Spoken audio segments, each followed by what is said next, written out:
Massive Microsoft outage shakes the world, but crypto is unaffected, showing the decentralized nature that can really fix a lot of problems.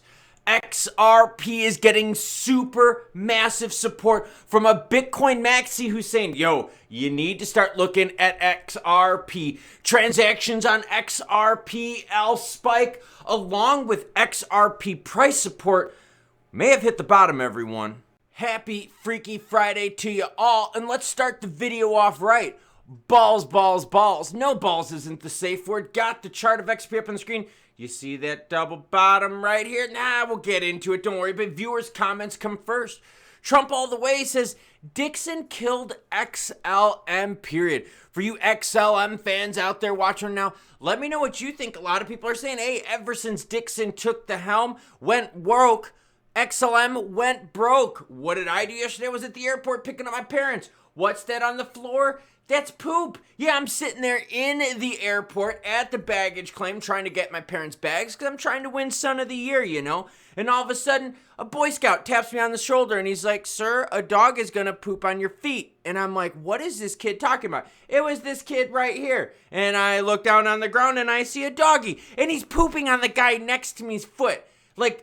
Pooping on his foot. Like, literally just taking dump of lumps on the guy's foot. So how is your Thursday? Heat map, you got it. Bitcoin's in at 64,208, ETH 3408, BNB at 573, while Sol is at 163. Sol fared pretty well during this, by the way, and I think a lot of it has to do with their ETF action.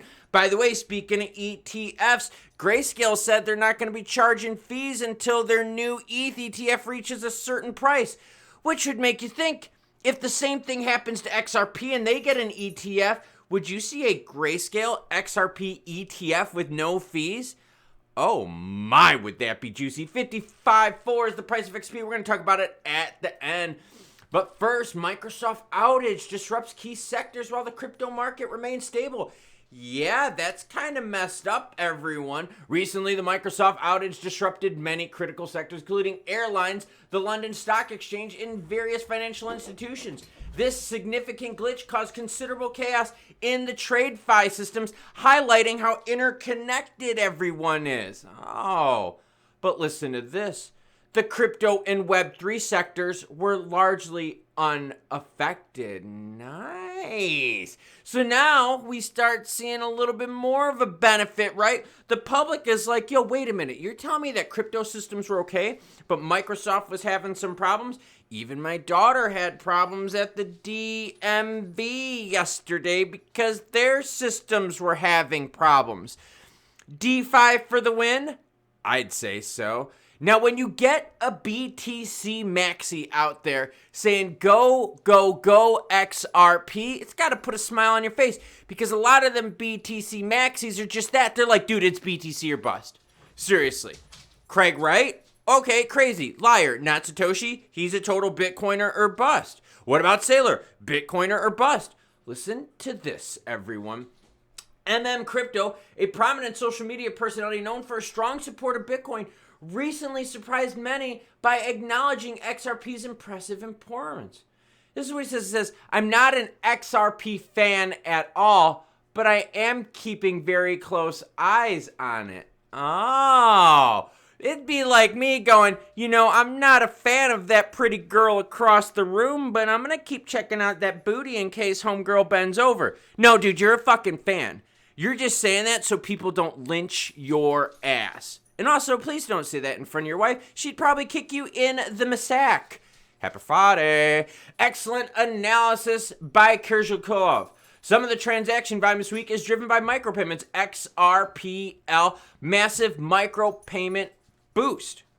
Starting to pull back. By the way, if you're into this kind of stuff, it'll be linked down below if you want to read further into it. They talk about what happened, transaction per second, blah, blah, blah.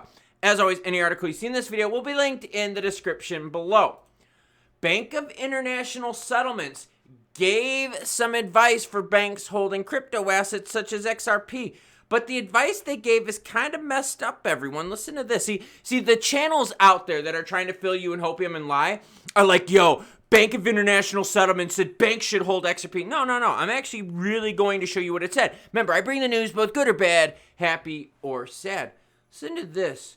Group 2 assets encompass unbacked cryptos like XRP, BTC, and ETH. It also includes stablecoins lacking robust stability, most likely algorithm-based ones. So it says, the BIS stipulates that a bank's total exposure to all group assets cannot exceed 1% of its Tier 1 capital. Tier 1 capital represents a bank's core capital, acting as a primary financial buffer to absorb losses and ensure stability. In simpler terms, if a bank has $1 trillion in Tier 1, they only can have $10 billion in Tier 2 total. So they're not telling you to own XRP. What they're telling you is that, hey, if you're going to own it, own a super small amount. Let's keep reading. Furthermore, BIS mandates that no Group 2 cryptocurrencies, which XRP falls under, can make up more than 5% of a total Group 2 holding. For example, if a bank's Group 2 holdings reach 10 billion, XRP can't have more than 500 million. Essentially what they're saying is, don't put too many eggs in one basket, because if you get burned, you don't want it to take down the whole thing with it. Listen to this. These limitations are implemented to safeguard banks from the potential consequences of crypto price swings. Recent events like Terra in May 22 and FTX bankruptcy, Celsius, and so forth have highlighted inherent risks with cryptocurrency. So yes, you're going to get a bunch of channels out there telling you, bro, BIS says hold XRP. No, what they're telling you is if you hold XRP, you should not hold a lot. And if you hold crypto assets, you shouldn't hold a lot of one of them in case they go belly up. So is the BIS saying hold crypto? Yeah. Are they saying hold a lot of crypto? Not proportionate to their regular investment schedule holdings. So think about that. That's a very important distinction. And I guarantee you, some of you out there today, tomorrow, are going to be like, yo, bro, I just saw this article and they're talking about I just showed you the real news. So it's not always super hopium. It's actual legit news. But like I said, there's some limits in there. XRP price action. All right, I switched it up to the 15-minute candlestick because I just wanted to be an a-hole this Friday. No, I'm just kidding. The reason I switched to the 15 is I wanted to zoom out a little bit more on my analysis. Now, we saw this, right? 63.5, couldn't hold it. Homegirl went on down. Happy Friday to you. Maybe Homegirl does go down later today. But then we saw this right here, and I'm starting to zoom in, and I'm going to move this for you a little bit. See this move right here? Boom, bouncing off twice right at 54.1. At what, everyone? At 1:15 in the morning, and again at 9:45. This is a couple hours ahead of most of where you are watching from. So we hit that double bottom. You could see the little thing right here. Now, if we break through this right here, that is a confirmation of the double bottom, which could signify more positive movement from that point going on forward. Now, you zoom out a little bit and you're like, okay, well, that's not too crazy of a move because overall we're still looking hot. Yes, we are. But look at where the move happened right here on July 16th. Look at how XRP broke right through that 54, rocketed on up to 58. That's why this point is so crucial right here, because look, XRP blew right past it on the way down as well. So this mark right where we're at right now, that 54.5, that 55.5 is very key. The only issue I see is we're going into a weekend. Weekends have been very boring in the crypto market. Volume has usually been really, really low. And with all the excitement that we had as of late, I just don't know if we're going to be able to hold on to it this weekend with the low volume. But my fingers are crossed that we hold this double bottom. We breach the top right here, which is right at about 55.7, 55.8. And hopefully we breach that, keep on going, and we have an overall green weekend, because that's why we're all here, right? To line our pockets with green, whether it's now, in a week, in a month, in a year, or in 5 years. So did a dog poop on my foot yesterday? No, but it was close. Did BIS recommend people buy XRP? No, but they did give limits for banks that want to hold crypto assets like XRP. Did the traditional market connected to Microsoft go down yesterday? Yes. Did the DeFi markets go down? No, they did not. It's very interesting to see all the news that's been shaking out as of late. And I gotta say, the Microsoft outage is bad. I was lucky enough to be able to pick up my parents without any disruptions.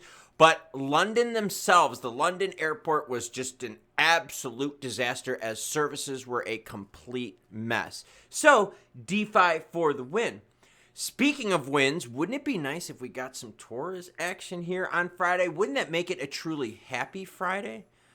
I don't know about you, but I am just anxiously waiting for Homegirl to drop the resolution verdict. Now, what am I doing today? Well, you know I'm doing videos. You know I'm training. And, well, it's Friday. I'm going to have some fun. Freaky fun this Friday. What are you cool cats doing? Let me know in the comments down below, and let me know what you think about that double bottom. We break through that 55.7, 55.8, and I think we can get it to that 59.60. I think we got some action this weekend, everyone. Would it be low volume action? Yes, it would. But whether it's low or high volume, 60 cents is still 60 cents. I'll catch you cool cats later. Choo choo, bitches.